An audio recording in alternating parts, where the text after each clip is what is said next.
আজ আমি গেছিলাম আমার খুব কাছের একটা দিদির বিয়েতে। বিয়ে বাড়িতে ঢুকে আমি পুরো অবাক হয়ে গেছি।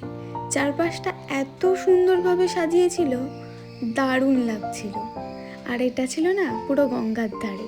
গিয়ে দেখলাম দিদি ফটোশ্যুট করছে, আর এত রকমের খাবার ছিল, কোনটা ছেড়ে যে কোনটা খাবো এটা আমাকে ভাবতে হচ্ছিল। আমি আমার পুরো ফ্যামিলিকে নিয়ে গেছিলাম সেখানে। এখানে এখন সই সাবুত করা চলছে, কারণ রেজিস্ট্রি ম্যারেজ হচ্ছিল।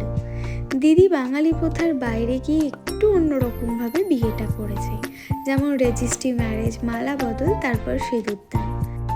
সকালে হয়েছিল গায়ে হলুদ। আমিও গায়ে হলুদের ভিডিও বানিয়েছিলাম, কিন্তু আমার কাছ থেকে গায়ে হলুদের ভিডিওটা যে কিভাবে ডিলিট হয়ে গেছে আমি বুঝতে পারছি না, তাই তোমাদেরকে দেখাতে পারলাম না। তারপরে আমরা সবাই মিলে একসাথে ডিনারও করে নিলাম। আর ডিনারের মধ্যে সবথেকে স্পেশালি আমার ভালো লেগেছিল মিষ্টিটা দারুণ খেতে ছিল। দেন একটু আইসক্রিম খেলাম, তারপরে পান খেতে খেতে বাড়ি চলে গেলাম।